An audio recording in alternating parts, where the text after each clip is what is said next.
Bismillahirrahmanirrahim. Alhamdulillahi Rabbil Alamin. Wassalatu wassalamu ala Rasulillah wa ala ahlihi wa sahbihi ajma'in. Assalamu alaikum warahmatullahi wabarakatuh. Welcome back. Alhamdulillah, we are doing level 2 now, where we will be answering some of the questions. We have 2 questions today. The first question, it's my first time going to the mosque for Friday prayer. What should I do or expect? I'm a sister. Okay, so coming back to this, we have just done just now.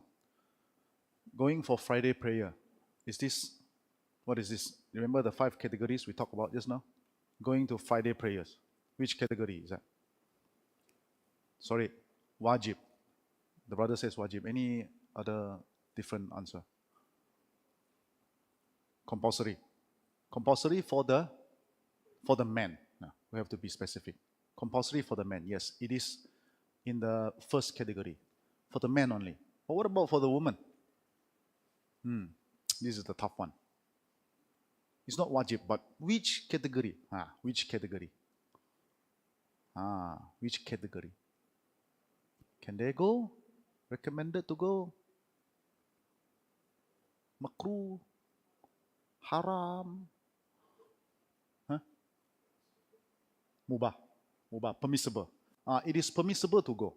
Permissible. Some scholars say actually it's mustahab. Yeah. Why? Because of the khutbah. Because of the khutbah. Yeah, they are permissible to go. So this is why the question, the sister is asking, I want to go for the Friday prayer. What should I do? Let's look at the situation first. Because if you're in Malaysia, I think it's a bit tough to go. Why? Because normally in Malaysia, Friday prayer, the masajid is full. Not enough space for women. Full. But what if you are in other countries? Say, for example, you go to Umrah. You go Mecca. You're in Medina, for example. You're in Mecca or in Medina.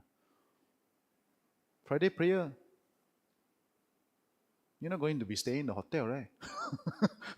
You want to go. Then you can go. Correct not? Because mashallah, the mosque is so huge. You can accommodate everyone, men and women. You can go. So, if you can go, what can you do? Is it the same as how you pray like the man? Because Friday prayer, the man knows, right? How many rakat do we pray? How many rakat? 2 rakat we pray. In a normal day, Friday prayer, we don't do what we do. What do we do? Zohor. How many rakat Zohor? 4 rakat. Different. You see? Different already. But for the men, it's easy because we know it's wajib for us. So we go, we pray 2 rakat. But what if you are a woman? Is praying 2 rakat behind the imam sufficient? Or you have to do Zohor 4? See. That's why there's a discussion here. See, that's why the question comes. Because you go there, I listen to the khutbah, then I pray 2 rakat. But I pray 4 Zohor, So does Friday prayer replaces your Zohor for the women? That's the first question. Does Friday prayer, 2 rakat and the khutbah replaces your Zohor? The answer is yes. The same thing. The same thing, if you perform Friday prayer behind the imam, then 2 rakat behind the imam is sufficient for you if you go for Friday prayer. So what are the do's and the don'ts? So what should I do or expect? So before you go, there are things that highly recommended for us to do. For the men, for example, before we go, we take a bath, ghusl. Okay? We take a bath. The bath is like how you do when after you have sexual intercourse with your spouse. Okay? The difference is that is wajib. You have to do it because otherwise you cannot pray. But this one is recommended acts. Meaning if you don't do it, it's okay. But if you can do it, highly recommended for you to do. For Malaysian, it's a bit tough because we work on Friday, right? So it's difficult to go back home Monday and then go to Friday prayer because you are working. So what I would recommend the man to do is to Monday in the morning, right? Have the intention. So when you're going from your office after that, then you're already Monday. You just take wudu only. Okay? So that's the first thing that is highly recommended for you to do. You do the ghusl at home before you go for Friday prayer. For the man, it is highly recommended also to put on perfume to go to Friday prayer. We talked about just now. One of the makruh is smelling bad. So we don't want to smell bad. You go to Friday prayer, lot of people.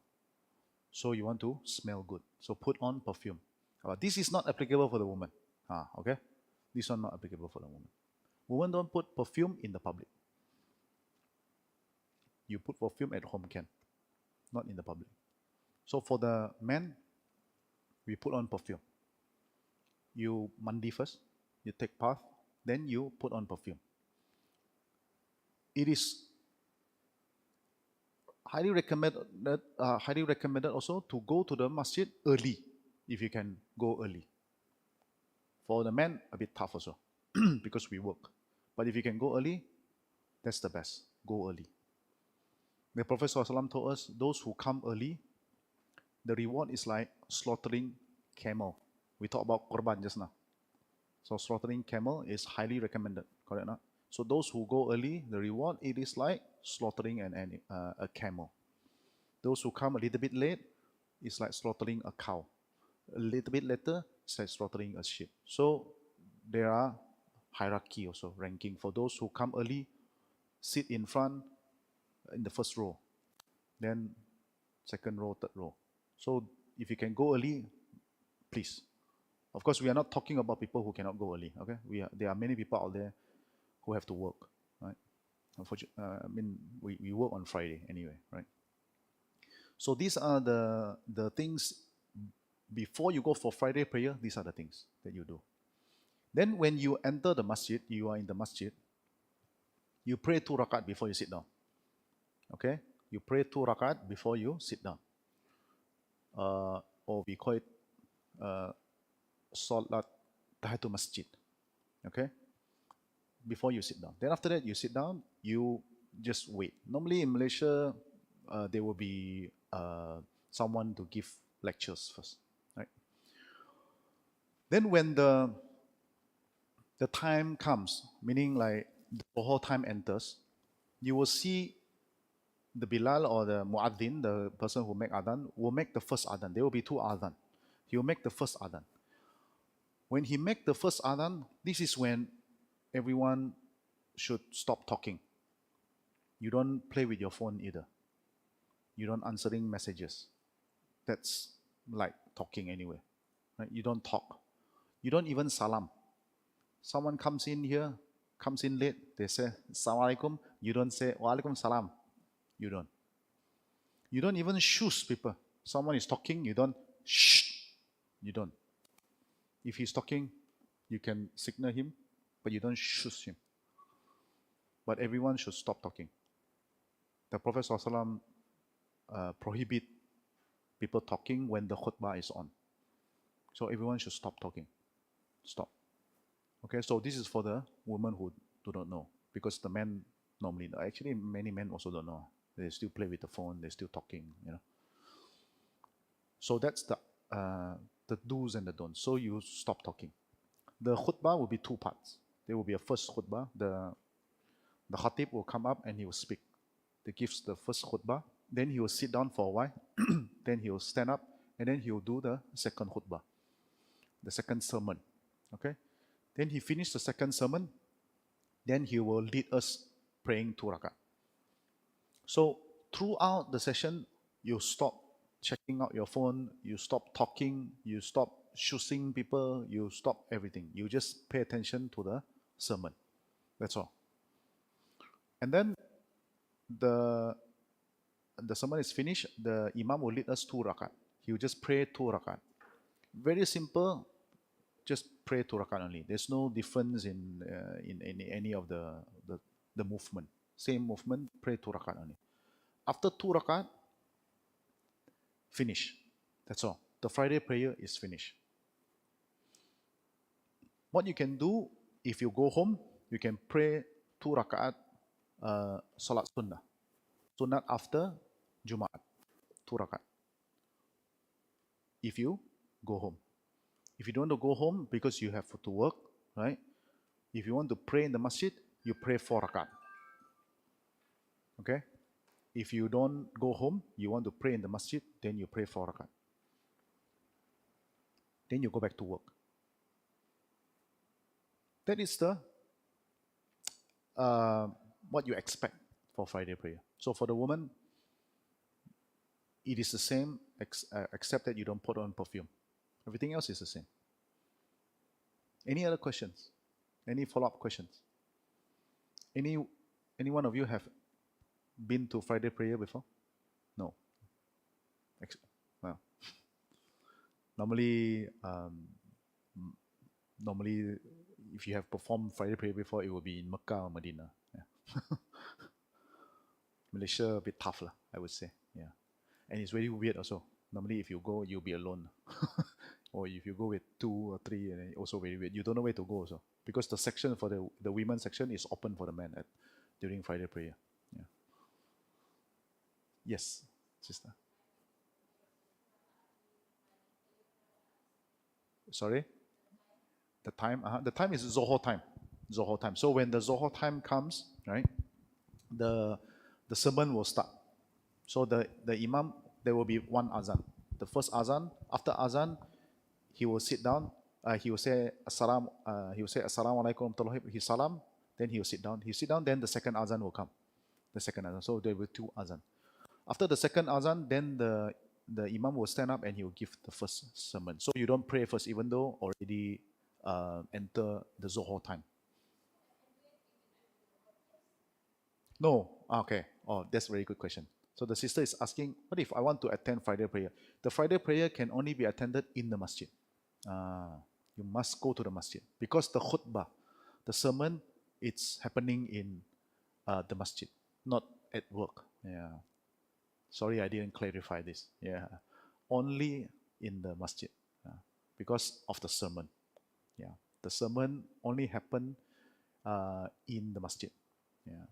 Yes, brother. Sure. Now you can do online. Okay.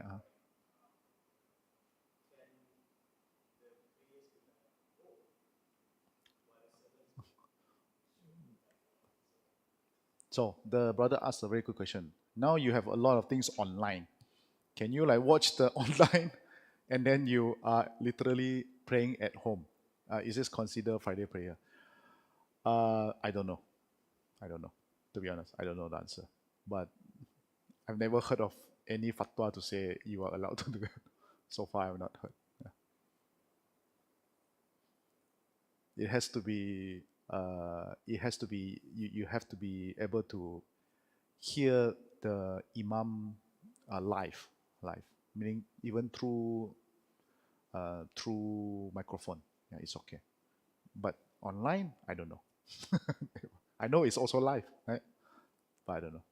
Very good question. I don't know. Any other less difficult question?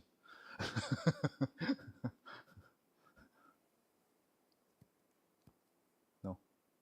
Plan to go Friday prayer after this? Yeah, it's a bit tough in Malaysia for women. Yeah. For if you go to overseas, maybe I don't know. Yeah. But Mecca, Medina, definitely you can go. Inshallah. Okay. So if there's no other questions, we move on to the next question. But if you suddenly think of a follow-up question, you can come back and ask, no problem. Okay. So the second question is heaven really under the mother's feet in Islam? Or the paradise? Is paradise really under mother's feet in Islam? So this question comes back to a hadith or the saying of the Prophet ﷺ. where the Prophet told us that the paradise is underneath the mother's feet. He said this. What exactly it means? What does it mean? Anyone knows? If you just hear about this saying, what's the first thing comes into your mind? Brother, what's the first thing comes in? Or sister? Be kind to your mother. So that's what she said. He said. Anyone else? What's the first thing comes in your mind? All mothers in heaven? All mothers go to paradise, maybe? No? Yes? So this hadith, the scholar talks about it, right? So because some people when they read this hadith, they said, hey, oh, all mothers go to paradise. Huh? Paradise underneath, where you are stepping inside. So all mothers go to the paradise. So some people think about that. So not really. So this hadith is not literally, right? Of course, it's not literal. It's not a literal thing. So it's a metaphor. It's a metaphor. It means exactly like what this brother says. It means the status of the mother is highly respected in Islam. Highly respected. If you want to go to paradise, anyone who wants to strive to go to paradise should treat your mother well, should honor your mother, should respect your mother, should obey your mother. The status of the mother is very high in Islam, very high. So much so that the Prophet ﷺ said, when someone came to see the Prophet ﷺ, after Allah, after the Prophet, who should I obey? The Prophet says, your mother. And then he asked again, after that? He said, your mother. He said, huh? After that? Your mother. He said, after that? Your father. So he said 3 times mother. 3 times mother, 1 time father. So you can imagine the status of the mother is very high. So if your father asks you to make a coffee for him, your mother said, go and take something for her. You obey first? Who first? Mother. You obey your mother first. I'm not saying you shouldn't make coffee for your father. Go and then make coffee for her. Obey your mother first. This is why Mother's Day come before Father's Day. Correct or not? In Chinese, you are Chinese, right? The Chinese have this song called 世上只有妈妈好. Any Chinese here? They make a song out of it. It means the whole world, only the mother is good. Oh, to honor the mother. 只有妈妈好. Only the mothers are good one. Oh. So yes, it's highly recommended. The status of the mother in Islam, we should always. Yes, the sister want to ask a question. Oh no, okay. Yes, just stretching your arm. Okay, but it's okay. You can ask question also if you have. So the status of a mother is highly recommended. But there's a limit. In Islam, there's always a limit. When it comes to obeying a creation, there's always a limit. The Prophet ﷺ told us there is no obedience to a creation if there is a disobedience to the creator. So if your mother asks you to do something haram, remember we have talked about the 5 categories? The last category, the haram, the prohibited. She asks you to do something haram. Do we obey? Do we obey? Yes or no? But she's my mother. I jaga hati. Must take care of his feeling. No. This is the time we say no. We said no. They ask you to worship something else. We said no. They ask you to do anything that is, not approved by Allah, we said no. But you don't have to fight with her. You don't say, no, no, no, no. I said no. No. Be kind, just say it. It's okay. Thank you very much. Be nice to her. Don't have to be harsh. Yeah. Still be nice. Still treat her well. Still give her rights. Right? So this is exactly what it means. Because if you do that, yes, paradise is yours. Inshallah. Of course, you still have to worship Allah. And then this is the next thing. After worshipping Allah and all that, be kind to your parents, especially your mother, is very, very, very important. We are not even allowed to, in the Quran, Allah says we are not even allowed to say oof to our mother. Oof. Arabic, they says oof means like you don't, like that. You don't, we are not even allowed to show face to our parents. Do you know that? This is how serious or how highly they are regarded in Islam. We're not even allowed to show face. We're not allowed to like that, like show face. I don't like it. No. They ask you to do something haram, you can hate it in your heart. You don't show face. So when you do that, then heaven is really, this is exactly what the hadith says. Paradise is underneath mother's feet because she holds the key to your paradise. If you treat her well, you can get the key. You will get the key to open the gate of paradise. This is what it really means. He holds the key. Take care of your mother. How many of us call our mother every day? MashaAllah. May Allah reward you. Right? So, especially nowadays, easy, right, to call. FaceTime, someone you can FaceTime. You can video call with her. Talk to her, see her, look her. Right? Smile. Right? I tell you, your mother will be very happy to talk to you every day, to see you every day. Especially if you don't live with her. Like myself, I don't live with my mother. So I make it to a point, I'll call her every day. Right? Sometimes I get too busy, I don't get to call her. Then the next day I call her. So I always try to, especially during COVID lockdown. That is the time we actually practice to call each other, right? Because we cannot go out, right? Every day we call each other. So, but now open up already. Please continue to do so, right? Don't stop doing that. Yes, sister, now no more stretching. Yes. Alhamdulillah.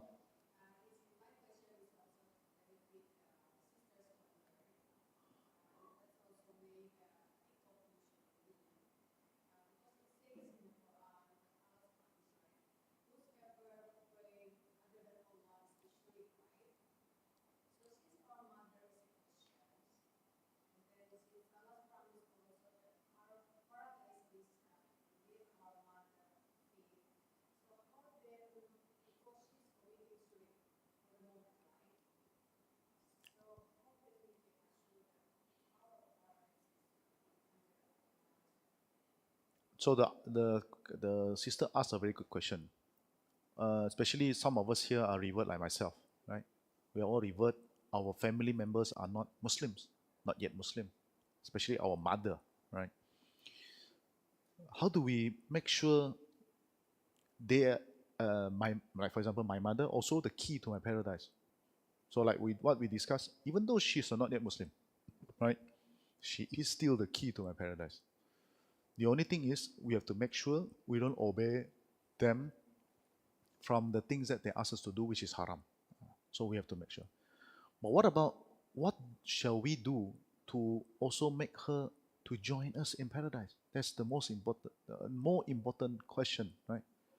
Yeah, yeah. We are going to the right path, but we see them doing something else. So this is when we need to do our part.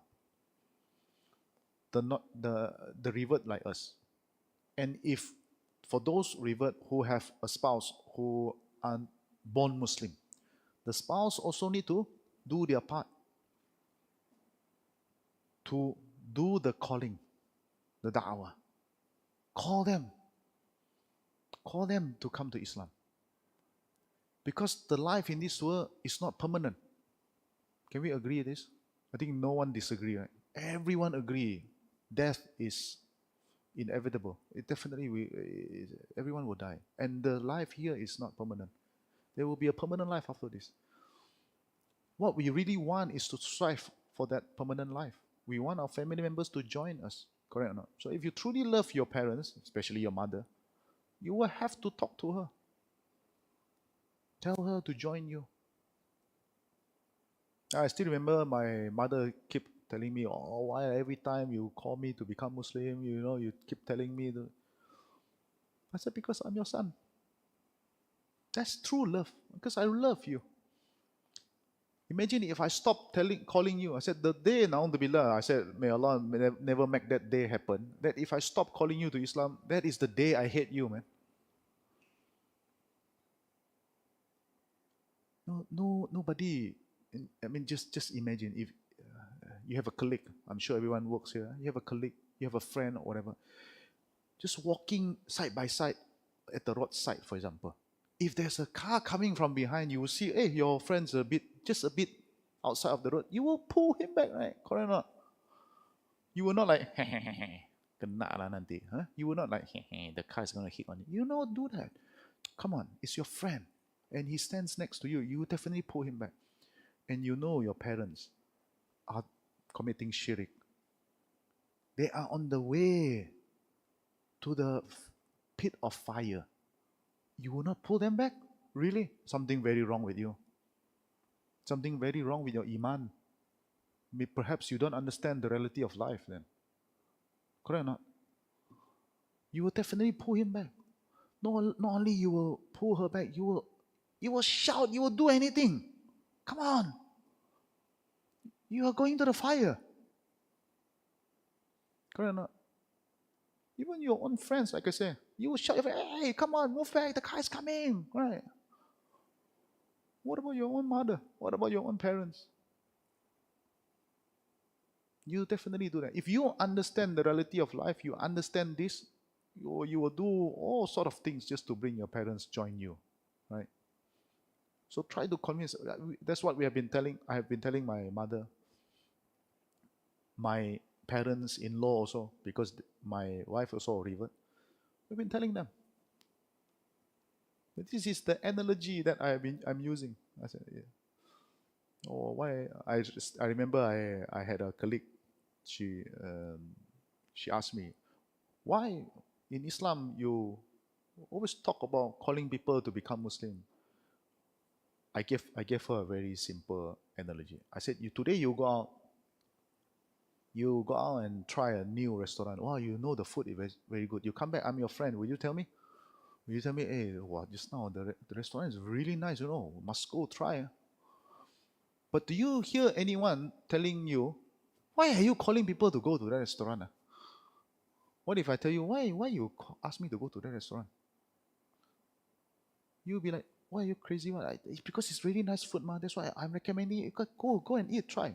Same thing, we know Islam is more than 3-star Michelin, 5-star Michelin restaurant. Of course, we will tell you, come, join. It's very common, come on. So, but religion, this kind of thing is my own choice. Same thing, it is my own choice whether I want to go to that restaurant, what? Same. But you will tell me, right?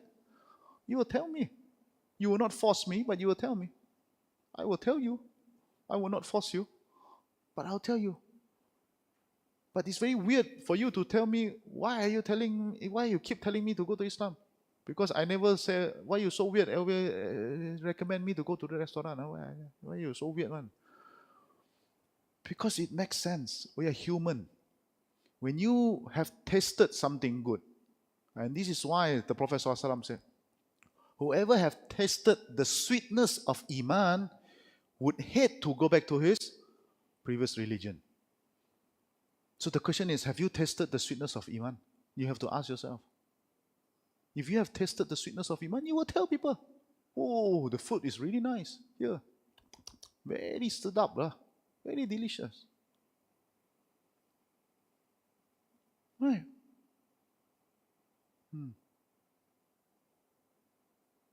The people who hate to go back to their own religion, I knew it. I know by myself. I would hate to see myself going back to my own religion. I would hate to see myself worshipping the cross, telling people Jesus is God.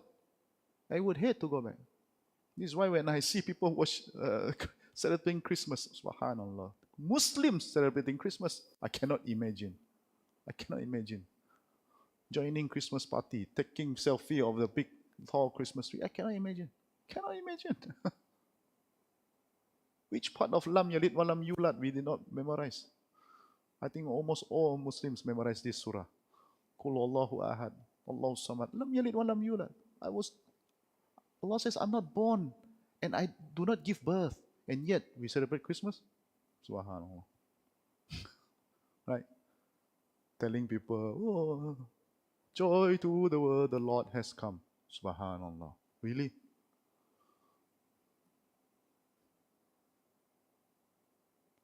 So, yes, as revert, talk to your mother.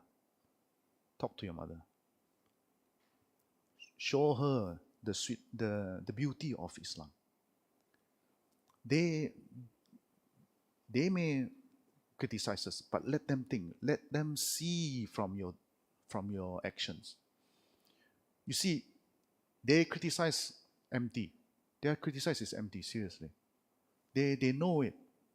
They may not know now, but they will know it eventually when they see it. Let them see themselves. Let them see that, wow, my daughter, my son has become a better person. They may criticize you, but what are the things that we do or not do is not good for us. You stop drinking, for example. Are they really going to criticize you? Wow, you stop drinking. Even their own criticism will horn them back. Right? You stop gambling. Stop gambling. And then they're like, gambling good, man. Right? They will think about it. Drinking good, man. Gambling good, man. Really? Stop eating pork. And then after that, they go and do blood test. Oh, cholesterol so high. Then the doctor said you should stop eating pork. Then, see? Whatever we stop doing, or whatever we are doing, they may criticize, but they one day they will think. So it is our duty as a revert, and also those born Muslims, if you have a spouse who are revert, do our job. Let them see. And you have a chance, talk. When they ask question, you talk. Because normally they will ask. Question. If you do your job, if you do your part, they will ask question. They will definitely ask question. They will ask you, why you cannot eat pork, for example. They never ask why you can eat chicken one. It's like this, human are like this one. They only focus on things that is prohibited. Why you cannot drink alcohol? Like that. They never say, why you can drink cola? They never ask this kind of question. Why can eat chicken? Why? But they will ask. That's when you talk. When they ask you a question, you talk. Show them good example. Treat them well. You treat them well, they will see it. Then let them have no bullet to shoot you. Let them have no bullet to shoot you. One day they don't know what to criticize you. They don't know what to say. They can only think. And then inshallah, invite them.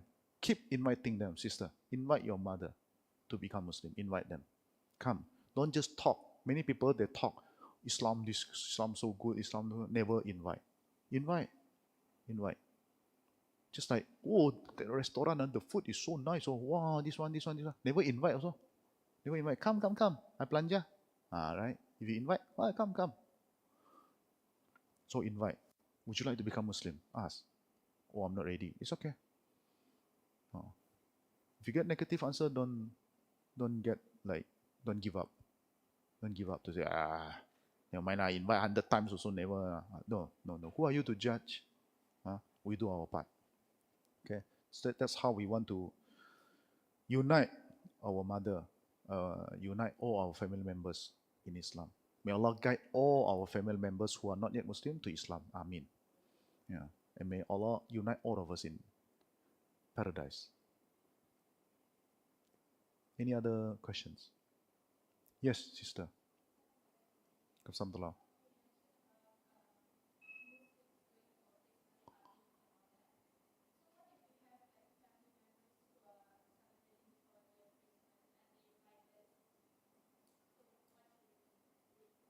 Okay. Okay. The sister asked a very good questions. So, what if our not yet Muslims family they invited us to go to their celebrations? So you stay away. The answer is to stay away. Wow, but very easy for me to say, right? Say is very easy. But let me tell you something. My families are Christians, Catholics, and my family-in-laws they are Buddhists. We never attended. We never attended, even though they invited us. We never. Until to the stage they never invite us after that. Yeah, we never. We don't even celebrate Chinese New Year with them. We don't even celebrate Chinese New Year. Yeah, and both of us are Chinese. Me and my wife.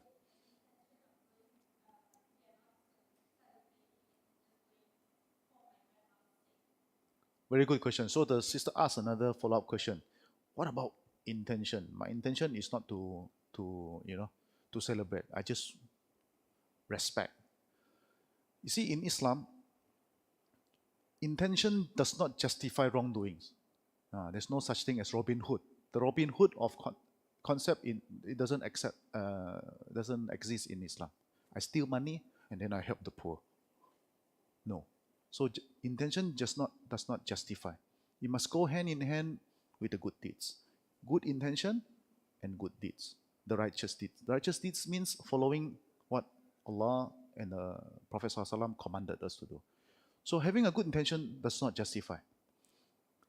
Having said that, I want to give you a fair answer. Having said that, it's not easy. I understand. It's not easy. When you have a not yet Muslim family, it's not easy. But based on my experience, I tell you, it is always easy to set your foot up front, firm up front, because it is a long-term goal we are trying to achieve. It's not a short-term goal. The more you're trying to please them, meaning like, never mind lah, give in, the more confused they become. They thought it's okay because they don't know. They thought it's okay. Come next year you don't do, then this is like, last year you did what? How come this year don't do? You see? Then become confused. So it's easy to draw the first blood, we say. Draw the first blood. Let them feel, why you never come one? Or because, lakum dinukum waliyadin. You have your religion, I have my religion. You celebrate lah, whatever you want to celebrate. You do. I'm not forcing you not to do it. You do it. I'm not joining. Yeah. Then come next year, they may invite you again. You say thank you very much. Come third year, normally they don't invite already. They know you don't go.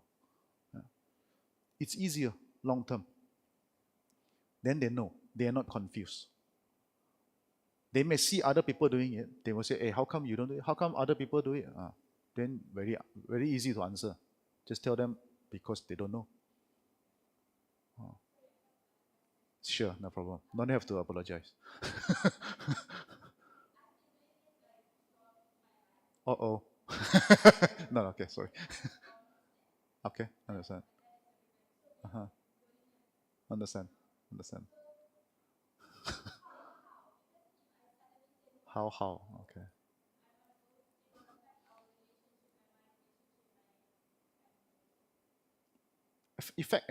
Affect like how? Let me ask you. Affect in a bad way or a good way? How do you know? You haven't done it before.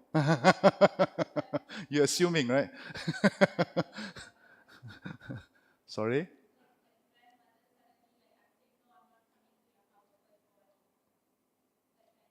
Okay. Upset. Did you invite her to come over when you have Ideal Adha? Really? You slaughter cow in front of her? Why?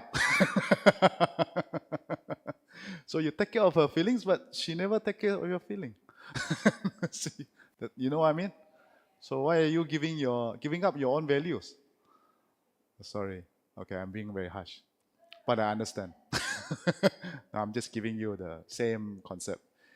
So Yeah, I know it's tough, especially if you've been doing it for the last, I don't know, 20 years, right? Uh, yeah, so the answer, of course, is straightforward to you. Yeah, you don't join. You don't join. Because the Prophet ﷺ told us, whoever join or mimic a group, they are part of them. They are part of them. See? And this is why you don't see the Prophet doing it. You never even have an occasion that the Prophet ﷺ joined. Uh, and bear in mind that he lived in a multi-racial and multi-religious society. Yeah, but he never joined. He never said, "Never mind, come, let's come join." You know, and then when we join, we da'wah. You know? No, no, da'wah is da'wah. But he never joined. But he let them. You do whatever you want to do. Yeah. It makes it more difficult for you because you are going with your parents. So I understand it's not easy. Then you have to go against your parents some more. So you have more obstacles, not just your grandmother, your parents first. So you have to check with your parents, do they know this? Because many people actually don't know this. Many people don't know this. Actually, it is not permissible to do it. Many people don't know it. Like you said, they just do it for the sake of, you know, gathering lah. Never mind, gathering with the families. And I can understand because sometimes occasion like this, there are some relatives coming back from overseas. This is the only time you can get to see them, right? So uh, it's easy to say no, but at the same time, I understand. I understand. I You should, if you can, try to organize a different event. Like say, for example, during Deepawali, there are many relatives coming back from overseas, right? So perhaps you want to organize a dinner, just you guys organize, but maybe not on the same day of Deepawali. You know, after Deepawali or before Deepawali, you guys organize a dinner, a gathering, just among. Then you ask all of them, come, tak apa, I belanja, tak apa, I spend like that.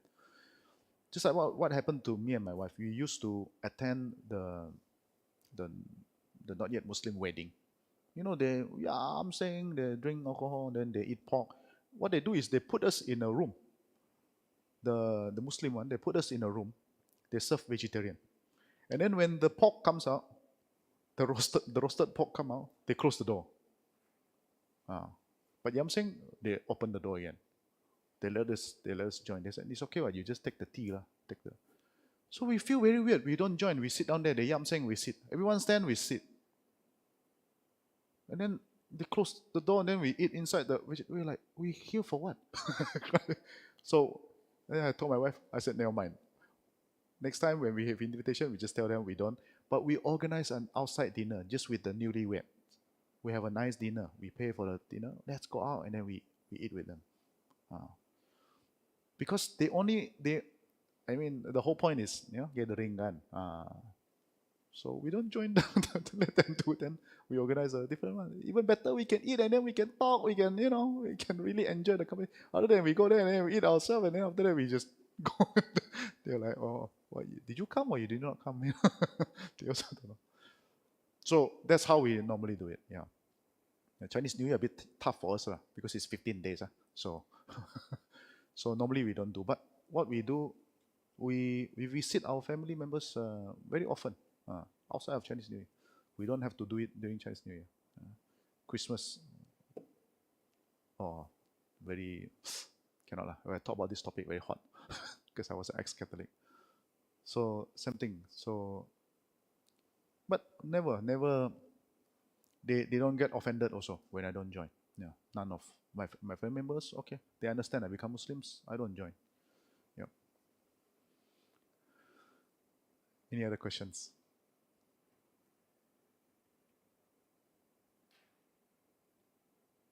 No. Okay, I don't know how the questions come to so far because nothing related to these two questions. But anyway, I hope, inshallah, this session has cleared a lot of confusion. And may Allah grant us hikmah, wisdom, to deal with our not yet Muslims families. It is very difficult. I know. I have become Muslim 16 years myself, so I know it is not easy. But as someone who has experience, I always tell the newly reverts, right? It's always easier to set your expectations up front, to tell people this is the expectation. I don't go to restaurant that serves alcohol, for example. I don't eat and drink with you same table when there's alcoholic drink served. Tell them upfront so that they respect you. If they really want you to join, they will organize a dinner or a lunch in a halal restaurant.